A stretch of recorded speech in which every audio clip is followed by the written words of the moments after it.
Jaya Radha Madhava Kunja Bihari. Radha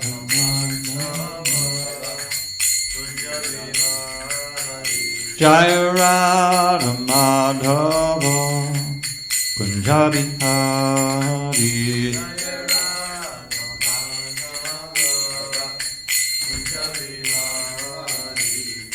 Gopi Jana Vallabha Girivardhari.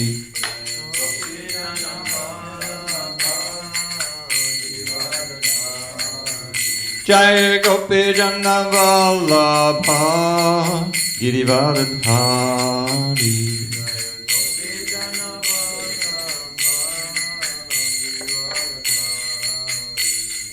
Yashodanandana Bhajana Ranjana.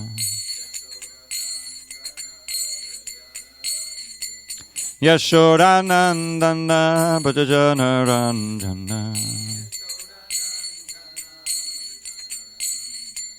Yamuna Tira Vanachari. Yamuna Tira Vanachari.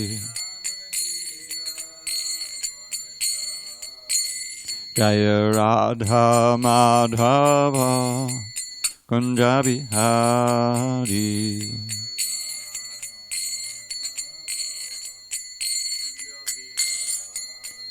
Jaya Radha Madhava Kunja Bihari.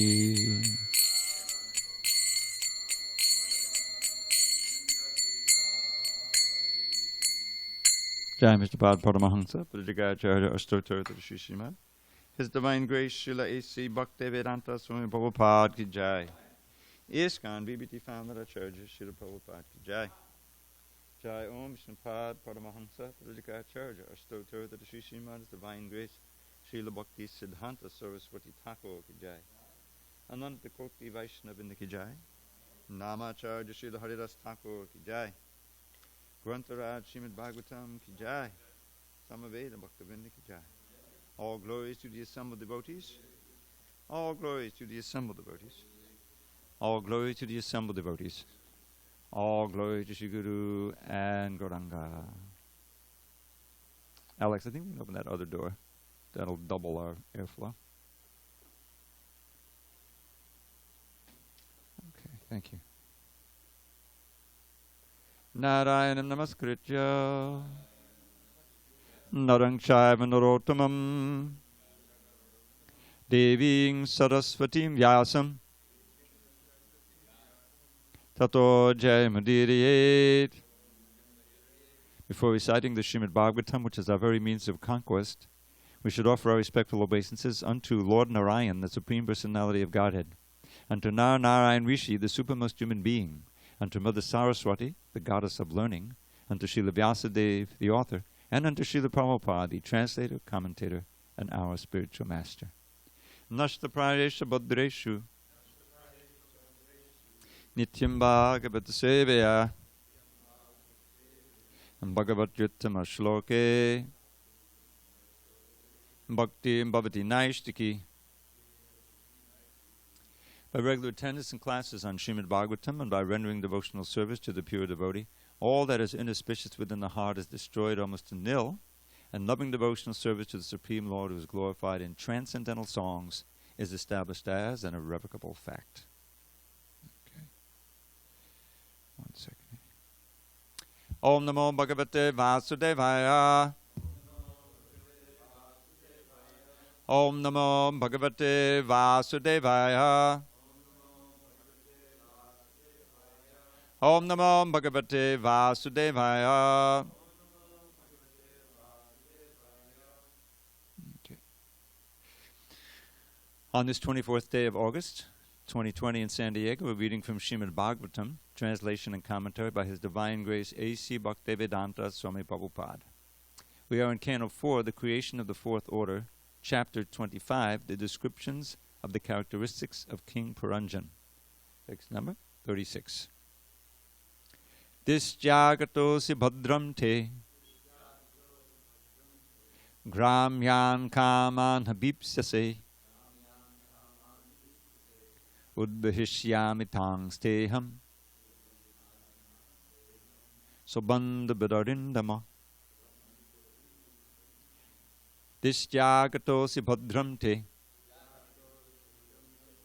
Gramyan kaman habipsase udbhishyami tangsteham sobandhu bidarindama dishyagatosi bhadram te Gramyan kaman habipsase udbhishyami tangsteham sobandhu bidarindama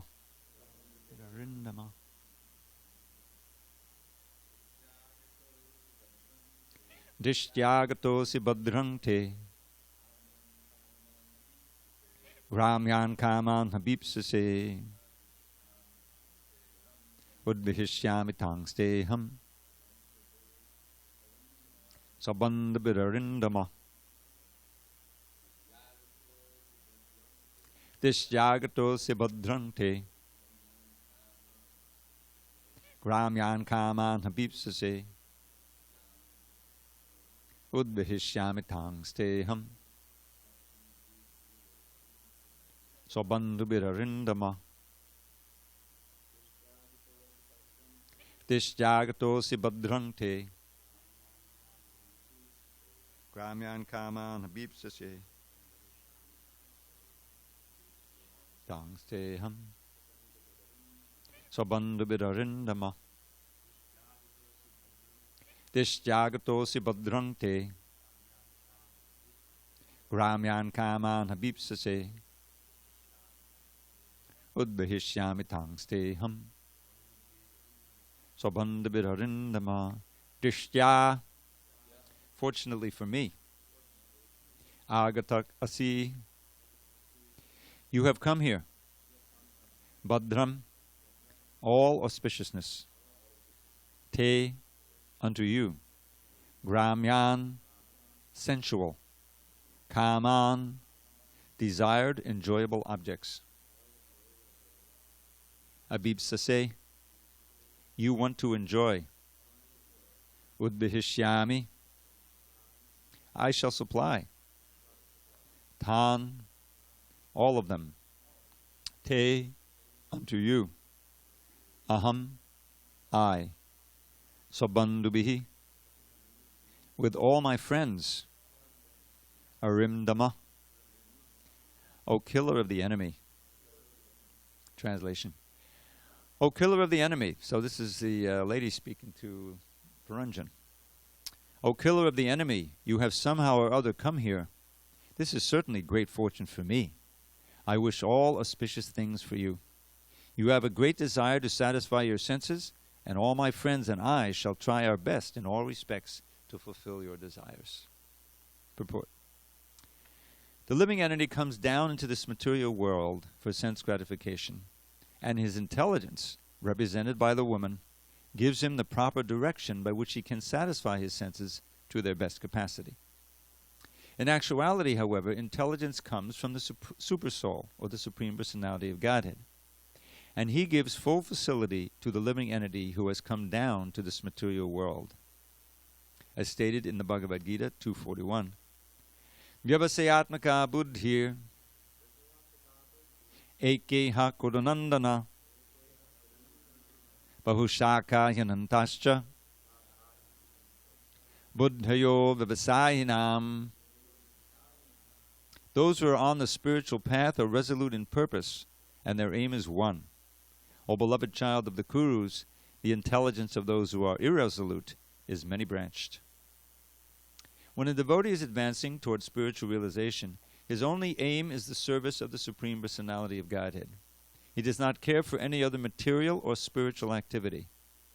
King Puranjan represents the ordinary living entity, and the woman represents the ordinary living entity's intelligence. Combined, the living entity enjoys his material senses, and the intelligence supplies all paraphernalia for his enjoyment. As soon as he enters the human form, the living entity is entrapped by a family tradition, nationality, customs, etc. These are all supplied by the Maya of the Supreme Personality of Godhead. Thus, the living entity, under the bodily conception of life, utilizes his intelligence to his best capacity in order to satisfy his senses. Om Jnana Timirandasya Jnananjana Shalakaya Chakshurun Militam Mena Tasmai Shri Gurave Namaha. I was born in the darkness of ignorance, but my spiritual master, Srila Prabhupada, opened my eyes with the torchlight of knowledge. I offer my humble obeisance unto him and all members of Sri Parampara. So this is the allegory is continuing, and now this woman, the Puranjan's intelligence, has been fully enlivened, and she's ready to try to fulfill all the desires of the soul, Puranjan. So, as we've learned already, this is kind of the example of how all of us have come to this material world, and we are roving around trying to enjoy the material elements, and our particular intelligence is giving us instruction how to do it. And of course, as Prabhupada points out, that intelligence is ultimately coming from the super soul. We have a certain amount of karma to fulfill, a certain amount of time to fulfill in each particular body, and the intelligence provides, the super soul provides exactly the intelligence we need to live in that body and try to find enjoyable things, and ultimately we leave and go on to the next body. So I wanted to kind of jump ahead. Maybe this isn't what we should, we should take it step by step. But when I was reading this, I thought of the pastime in the 28th chapter, which is really part of this pastime, where the Puranjan reborn as a woman and married to King Malayadvaja, and Malayadvaja has just died. Let me just call it up here. And because Prabhupada explains the whole thing there very nicely. So the Malayadvaja is a great king. He's a devotee, and he's retired to the forest, and his faithful wife, Puranjan reborn, has followed him there. And after meditating, and finally he leaves his body, and she notices that, and she laments, and then she lights the fire, and she prepares to walk into the fire. This is standard in ancient Vedic culture. Now it's been outlawed because it was corrupted. But this is called the sati rite, because sati, some of you haven't read that far yet in the Bhagavatam. Sati was Shiva's wife, and she was a daughter of Daksha. And Daksha had disrespected Shiva. So ultimately, Sati decides that she's going to burn her body with her yogic power and self-immolation, because she doesn't want to have anything to do, any connection with Daksha anymore, any physical connection. So that burning, that self-immolation, as it's come to be known, the sati rite, that the pious ladies would enter into the flame. And we have several examples, like Gandhari and Dhritarashtra. She entered the flame and so forth. So she's about to do that when this Brahman comes along. And this Brahman is actually the super soul. And so this is an explanation. In the purport here, Prabhupada gives a very concise description of how we got here. This is Canto 4, Chapter 28, a few chapters ahead, text 54. So the Brahman, who's actually the super soul, he's speaking to King Puranjan, reborn as the wife of King Malayadvaja, who's just died. My dear gentle friend, both you and I are exactly like two swans. We live together in the same heart, which is just like Manasa Lake. Although we have been living together for many thousands of years, we are still far away from our original home. And Prabhupada explains, it's very concise here. The original home of the living entity and the Supreme Personality of Godhead is the spiritual world. In the spiritual world, both the Lord and the living entities live together very peacefully. Since the living entity remains engaged in the service of the Lord, they both share a blissful life in the spiritual world. However, when the living entity wants to enjoy himself, he falls down into the material world. Even while he is in that position, the Lord remains with him as the super soul, his intimate friend. Because of his forgetfulness, the living entity does not know that the Supreme Lord is accompanying him as the super soul. In this way, the living entity remains conditioned in each and every millennium. Although the Lord follows him as a friend, the living entity, because of forgetful material existence, does not recognize him. So this appearance of the Brahman, who's actually the super soul, is going to remind Puranjan Reborn of what Prabhupada has just spoken here about. And he introduced himself, don't you remember you once had an intimate friend? And that intimate friend is always with us as the super soul. But we can't hear him. We can't take direct instruction. Of course, he's supplying our intelligence. But we can't actually hear his instructions. So we need that ancient Brahman to come, externally. And that is in the form of the spiritual master. And he comes directly through his words, somehow or other, that instruction from Krishna, that why don't you come back instead of trying to enjoy life after life, this material world, which just causes you more suffering and bondage. That is an essential step in our spiritual life, that introduction to the truth, the real knowledge. So now we're witnessing back to the present, if you will, of the allegory, how the living entity, birth after birth, is getting seduced by his own materially contaminated mind and intelligence to try to enjoy this world. And Prabhupada points out in this purport that as soon as you're born, you get a certain, you're entrapped by a certain family tradition. And what do you know? You don't know anything. You're just a little baby boy or girl and into some family. And right away, there's language. That's a big thing, the conditioning. And the family tradition, the mother and the father and the siblings maybe, and, your environment. And this is all part of the conditioning, and so that you identify with the body. And that's all you know. And, then we can all attest, what else was there? That's my life. This is who I am.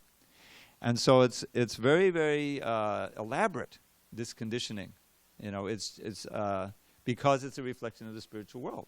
So there's relationships going on, you have a form, you have senses, and it's completely bewildering for the living entity.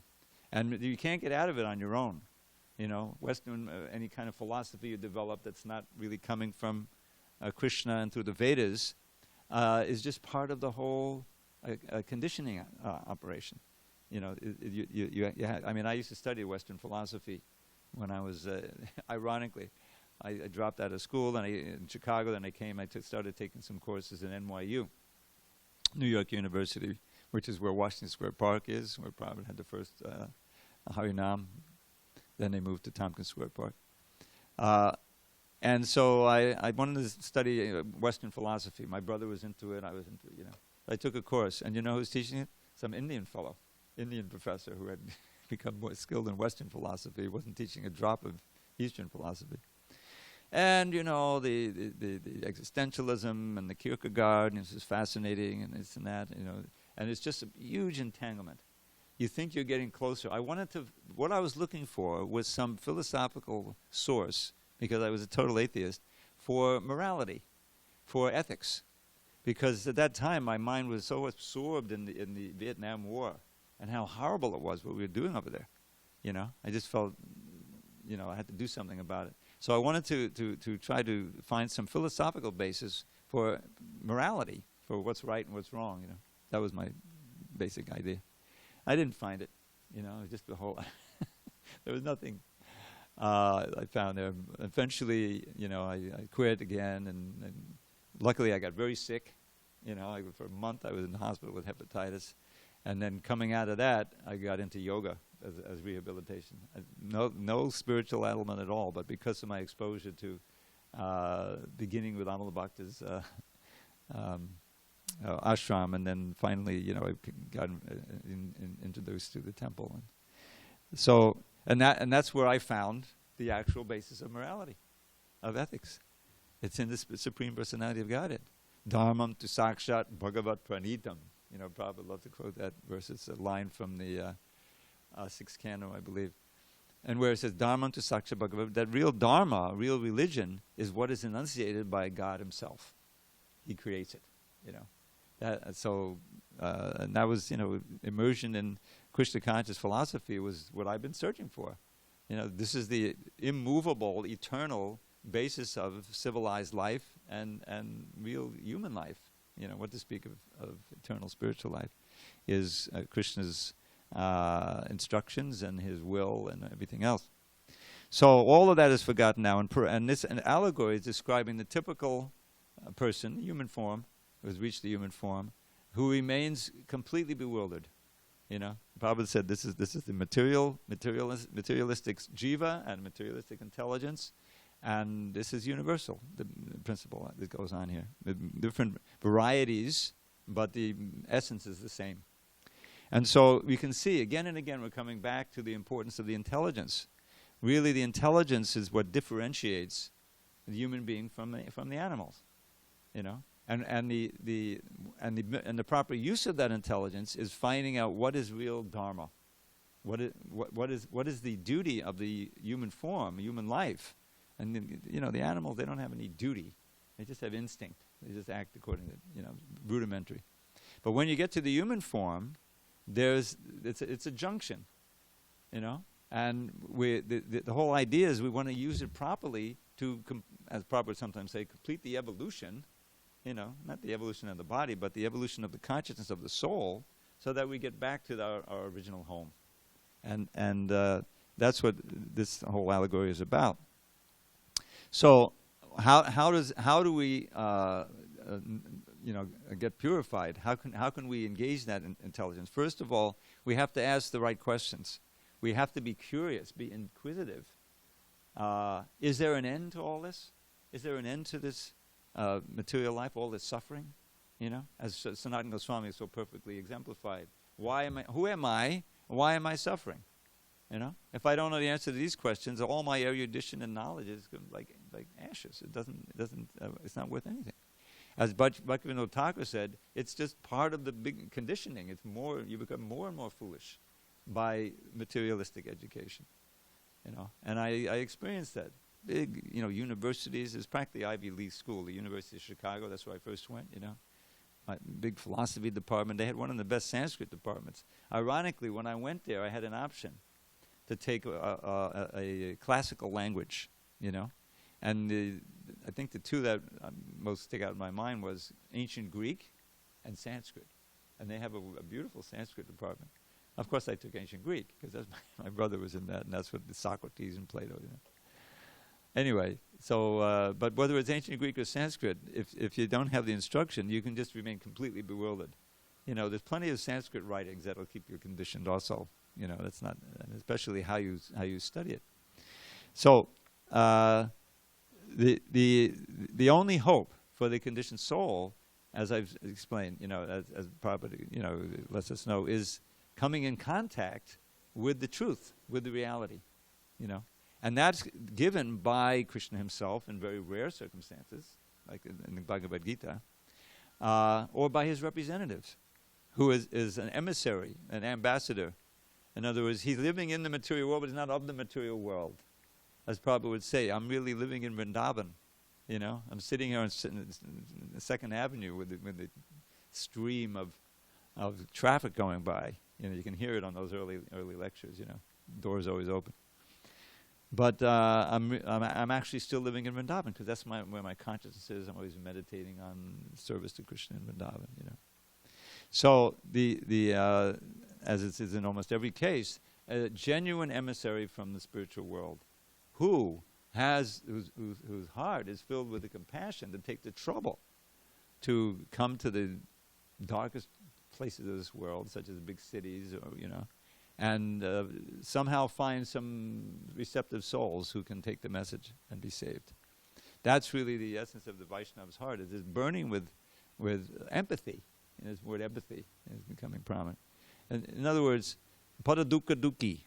You know what that phrase means, Alex? Okay, you can learn something. This is an important one. Paradukki means misery. Paradukki means another's misery. Dukki is your misery. That old phrase, I feel your pain. It was the president who said that. I won't name his name. But that's what people want to know, because everyone's always suffering. Oh, this politician, he really feels my pain, and he's going to help solve it. He just said so. Now it's she said so. Anyway, that's the cheating of the material energy. But the spiritual master, the actual pure devotee, really feels the pain. And a perfect example of that, Prahlad Maharaj. This movement is practically based, of course, Lord Chaitanya's preaching showed, on the two of Prahlad's prayers.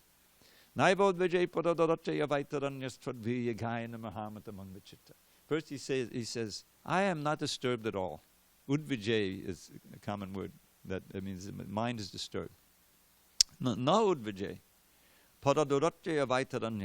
Because I've already crossed over this very difficult to cross over Vaitarani river that's between the material and the spiritual world. Because I'm always with you and you're eternally on the other side. You know, that's so and any time, at any place, even in the middle of a pot of boiling oil, which was one of the ways his father tried to kill him. You can imagine, you know. So what did Prahlad do? He didn't try to swim out, you know. He's meditating on Krishna, he's chanting. So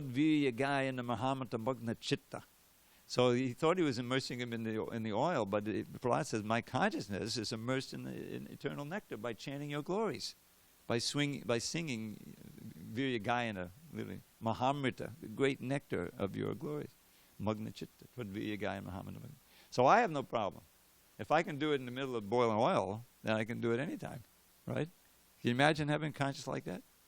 But we have that opportunity, even in this, you know, age of COVID, which is fraught with so many dangers and, you know, difficulty. And there is a spike in anxiety disorders and you know, home abuse, you know, people living together, close quarters, all kinds of things going on. But devotees can sail through this if we take shelter of the holy name and maintain our equilibrium by immersing ourselves in Krishna consciousness. So that's what Prahlad is saying. But that's only half the verse. I don't have any problem. I'm always chanting your glories. I'm in ecstasy. But shoche, I'm lamenting. What is this? Here's a devotee lamenting. Yes. Tato vimukachetasa indriyata maya sukaya bodhamudvahato vimudhan. So these, not just mudas, vimudhas, these fools and rascals who are trying to enjoy the flickering material happiness, illusory, maya sukaya. Why vimukachetasa? Because they've turned their face away from you. They've forgotten the source of their real safety and pleasure and security and happiness and prosperity, and they're trying to enjoy what we're witnessing right here. The interaction of the senses with the sense objects is guided by the material intelligence. This is called Maya Sukaya Bodhamudbhato. And it's very difficult to manipulate the material energy, so you get even these flickering happinesses. You know, so it's called the bodham. They're bearing this great burden of trying to enjoy separately from you, because they turned away from you. There's a lot in this one little verse. Bodhamudbhato vimudhan, these fools. So I'm not saying, oh, they're idiots, I'm just going to meditate. No. I feel a connection to them because they're my godbrothers. And in other words, they're all souls. He's feeling empathy, pada dukkha dukhi. And he's going to preach. In the next verse, he describes how. And this is the theme of this you know, of this movement. Prabhupada took these verses and made them alive for us. So prayana deva munayo swavamukti kama maunam chadandi bhajanenta parata nishta. Parata nishta means determined to help others, because you're paradukha dukhi. That's Prahlad is. But for the most part, he says, the word prayana means for the most part. Deva munayo, oh Lord, most of these learned sages who want liberation, they just want it for themselves. So that's called swavamukti kama. It's a kind of material desire. I want to be free from my misery. The heck with everyone else here in the cities and suffering. I'm going off to the mountains. I'm going off to the Himalayas. I'm going to hide in a cave, and I'll get liberation by detaching myself from matter. You know. So since it's not really bhakti they're doing, it's got to be impersonal. Because if they come in touch with Krishna, then you know it's a different thing. So what do? Maunam charan. They wander where there's vijane. There's no people, you know, desiring their own. But I'm not like that. Naitan vihaya kripana. I'm not going to give up these wretches, kripana, these wretches who are trying to enjoy sense gratification. Vimamuksha eko, wanting my liberation alone, because I don't see anyone else but you who can help them, my Lord. And the implication is that I have to give them you. I'm your representative. So it's and purpose is wonderful. Prabhupada expounds on these. So this is the mood of the genuine Vaishnav. is that there's an urgency. You feel urgency in your own life. I've got to become pure. You need to advance as quickly as possible. I don't know how much time there is, to have a favorable condition like this. This is incredible. Here we have the Lord here, and a chance to chant together, study the books, live together. Prabhupada worked so hard to bring this about. So, but who knows, anything could happen, to me personally or to the situation. So, I need to be very serious about my sadhana and practices, and at the same time, whatever I learn, whatever I experience, to give it to others. And that itself is also a very important part of the sadhana, because that's that's what Lord Chaitanya taught and what he wanted us to do, and what the genuine Gaudiya Vaishnavas, such as Srila Prabhupada and his forebears, are doing by example. So it's setting it up now. Now it's describing the whole entanglement. Everything is so, all of the seduction scene we just saw. It's worked. He's been seduced by his own intelligence, and now he's going to try to enjoy like anything, But eventually, it doesn't work anymore. That protective snake. Remember the life air. Eventually it breaks down. Right? In other words, the body eventually breaks down. And all your plans for enjoyment and all your, the relationships, everything turns to dust. You can't sustain it, It's and therefore it has the nature of a dream. Again and again, especially 11th canto. Somehow it comes up again and again. I'll return to this one verse that describes it. I don't think maybe there's one verse in the Bhagavatam that appears 5 times, with one little variation in one of the verses. It's important. Arte vidyamane pi sanksatir nanavartate dhyayado vishayanasya swapne nartagamo yata. He said, in actuality, this samsara, our entrapment in birth, death, is unreal. It's unreal. It's as unreal as the sense gratification. It seems very real at the time, but it passes, in other words. But for those who are absorbed in sense gratification, here's Dhyayado Vishayan, right from the 2nd chapter. Those who are absorbed in trying to enjoy the Vishayas, the objects of the senses, these miseries of samsara, birth, old age, disease, death, do not cease. Just as the miseries of a nightmare don't cease until you wake up. So we're perpetuating our nightmare of entanglement in this world with all of its sufferings by trying to enjoy the little drops of honey called sense gratification, which you can't extinguish the fire that way. So the solution is that with the help of a purified intelligence that's been purified by hearing and reading and discussing the Shastra, we change our focus. Instead of using the senses to try to gratify the senses, due to the mind, everything is in the service of this little flickering pleasure. We learn how to engage the senses, beginning with the ear and the tongue and the voice, in the service of the Lord, connecting, chiefly by beginning with chanting Hare Krishna. And that purifies the heart of the desire for sense gratification. And not all at once. There's still, it's a battle. But the more sincere we engage in the process, the more purified our desires become. And so, and the more that we desire to serve the Lord and desire to do our duty within, the program of sadhana that's been laid out by our forebears, and so wonderfully systemized by Rupa Goswami in his Nectar Devotion, then we'll feel the slackening of the grip of these materially contaminated intelligence, mind, and senses, which Krishna describes so well, wonderfully in the end of the 3rd chapter. So this is the science, and part of it is what we're doing right now, is studying the Bhagavatam. When you have faith in the Shastra, when you hear it from a realized soul, such as Prabhupada, and you try to put it into your own life, you activate it. Then your faith deepens because you're experiencing this. Those things that I used to, feel I had to have in order to be happy, I don't need that anymore. I don't need this. I don't need this. It's working. It works. Probably. I hear these lectures all the time. Every day I hear 1 or 2 lectures. Probably. Says, just try it. for a week, just even 1 week, you'll see the difference. And it's a fact. So this powerful process, and obviously when you hear that something's going to help you, and it does help you, your faith deepens. You have more confidence. And you can pass that faith on to others. You can help plant the seed in their heart, be a representative of the Guru. So, this is, Prabhupada is wonderfully describing. Now he quotes this verse. This is a very important verse.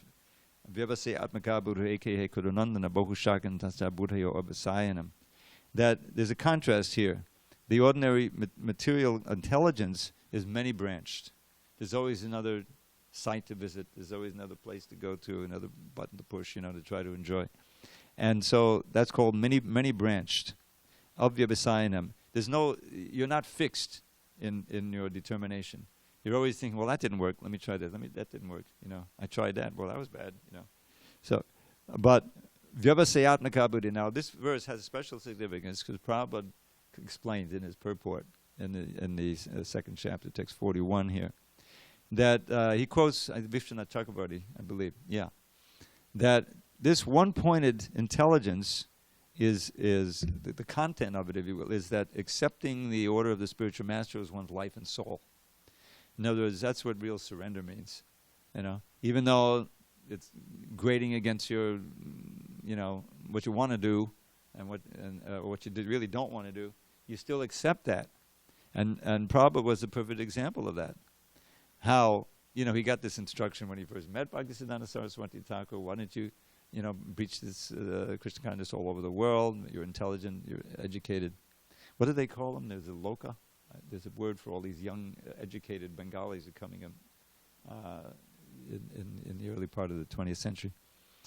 But Prabhupada was part of that. He was given a wonderful education. He didn't get his degree. He didn't accept the degree as a protest. He was part of Mahatma Gandhi's movement. But he was, had a very good education and intelligent. And Bhaktisiddhanta, these are the people he wanted. Just that Prabhupada got some really educated people, who were going to from colleges, because they can articulate, they can communicate very effectively with their peers, and if they're really following nicely, then they'll be very powerful preachers. So Prabhupada didn't get formal initiation until some time later, but he said he accepted Bhaktisiddhanta as a spiritual master. He already he's a Nitya Siddha. But in this lifetime, he has already been trained as a Gaudiya Vaishnava by his father, mostly. So for years, he was trying to do what he could within the context. He was already married, and so he had some children. He felt responsible. He had to run the business and things. But whenever he could, he was helping the Gaudiya Math. And as time went on, that became more and more of his focus. And so he eventually left the business. The business left him. He was robbed. It didn't work out. The past. There was a certain arrangement from Krishna where his family life wasn't favorable for the preaching. He wasn't really getting support. Just the opposite. So, I sometimes think, thank God, because if Prabhupada had been nicely situated in India, he would have stayed there. But then, that incredible adventure coming to America at age 69, So that's called Vyavasayatmaka buddhi. Somehow or other, try to fulfill it, whether I die doing it or not, I'm going to try to fulfill that. And that's where, the real mercy and empowerment pours down on you. And you'll be able to accomplish things that you couldn't imagine. Even Prabhupada said that, I was surprised, eventually how the whole thing just expanded so amazingly. So, and Prabhupada's example also was, imparted into the hearts of his disciples as well. To do, the things. I mean, I was part of that 17-book marathon, which itself was materially impossible. I mean, it's just not done in the printing world. 17 books in 2 months, They were thinking, well, if we do 2 books in a month, that's fantastic. You try to print a major, 400-page book. And printers will say, yeah, we can have it in a few months, like that. It's the whole thing. Nowadays, it's a little faster with all of the desktop publishing. But the point was, at that time, it was completely unheard of. But devotees, stayed up 24 hours a day, and anyway, it was amazing. And so that was a big shot in the arm for the whole movement, because the limits that we had kind of been set internally, devotees were doing their thing, were kind of blasted away. Well, if they can do all that, then why can't we distribute 200 books in a day? And they found out they could. So it's all coming from Prabhupada's example, So this verse is really important for us. And then the next verse, which isn't mentioned here, is how's it go? Bhogaishwaya prasaktanam taya padita chetasam vivasayatmakabhati samadho navadhyate. This is how you don't get vivasayatmakabhati. Become too involved with enjoyment and opulence. Bhoga and Aishwarya prasaktanam. If you're too attached to those things, and your mind is always disturbed by it, Bhogaishwarya prasaktanam taya apadita chetasam. Your conscience is always involved. You can't get the vivasayatmakabhati. You're too much allowing the material side to dominate. So the fortunate few, relatively few, who have taken a commitment, and it a lot of it comes down to, because the mind is so powerful and we've been so conditioned to being really determined to chant the holy name. 2 rounds, 4 rounds, 8 rounds, get up to 16 rounds. That really sets the ground where you can have the willpower to kick out all these habits and things that we've had, and it gives you the spiritual strength.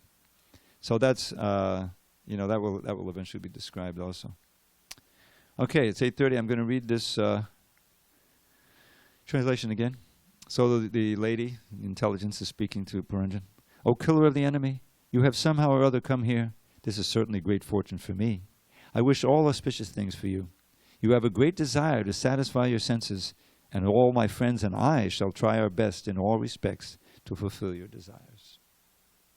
So what could be more pleasing to the conditioned Puranjans? Any comments, questions? We can entertain them at this time. We don't have a facility to try to get them outside anymore, huh? Yeah. All right, next time. Yeah, we should try to do that too. Okay. One verse with a poem. Something sweet.